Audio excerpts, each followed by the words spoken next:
நம்ம லிஃப்ட்டில் போகும்போது அந்த லிஃப்ட்ல எல்லாம் பார்த்தீங்கன்னா ஒரு ஓரத்தில் ஒரு ஸ்டிக்கரில் வந்து ஒட்டியிருப்பாங்க. இந்த லிஃப்ட்டில் வந்துட்டு இவ்வளோ வெயிட்டு தான் தாங்கும், இத்தனை பர்சன்ஸ் தான் மேக்ஸிமம் போகணும் அப்படின்ட்டு. அதுக்கு மேலே வந்து நம்ம போகணுன்னா அது கீன்னு கத்திட்டே இருக்கும், நம்ம வந்து அதுலேருந்து இறங்குற வரைக்கும். அதுக்கப்புறம் தான் வந்து அது அடுத்த ஃப்ளோருக்கே போகும். இதே மாதிரி தாங்க நம்மளோட வாழ்க்கையில் நம்ம வந்து அடுத்த ஸ்டேஜுக்கு போகாமல் இருக்கிறதுக்கு ஒரு காரணம், நம்ம மனசில் நிறைய கஷ்டங்களையும் குழப்பங்களையும் கேள்விகளையும் ஒரு குப்பை தட்டி மாதிரி அப்படியே டம்ப் பண்ணி அப்படியே அடைச்சி வச்சுருக்கோம். அதெல்லாம் நம்ம வந்து வெளியே எடுத்து கொட்டும் போது தான் நம்மளால் நம்மளோட வாழ்க்கையோட அடுத்த ஸ்டேஜுக்கே போக முடியும். ஆனால் நம்ம மனுஷங்கிட்ட போய் நம்ம மனசில் உள்ள கஷ்டத்தையும் நம்மளோட சிச்சுவேஷனையும் சொல்லி புலம்பும் போது அவங்க வந்து அதை 1க்கு 2 வந்து மற்றவங்ககிட்ட சொல்லி அதை வேறு மாதிரியான கதையாகவே மாற்றி விட்டுருவாங்க.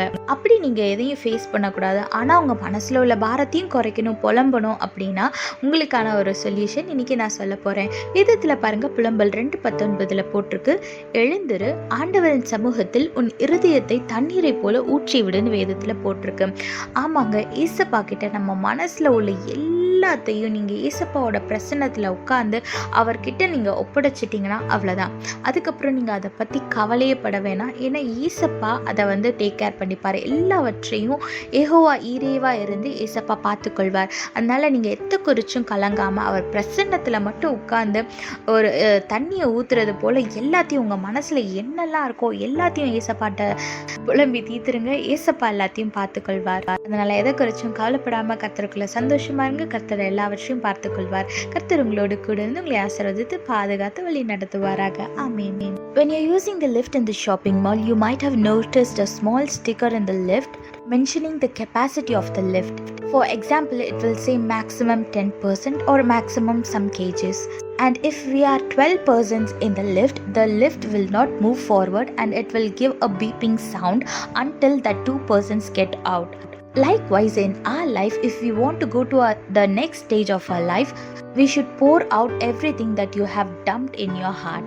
But when you pour out all your problems and all your feelings to someone, your friend or some person, they will go and gossip it to everyone and it will turn out into a different story that you have never faced before.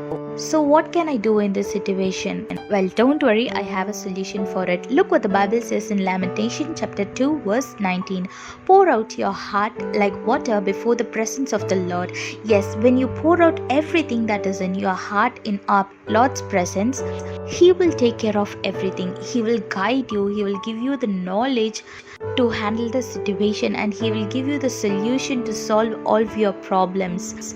So instead of pouring it out to your friends or relatives or any person, instead of that, pour your heart to our Lord and He will take care of everything and no one will know that.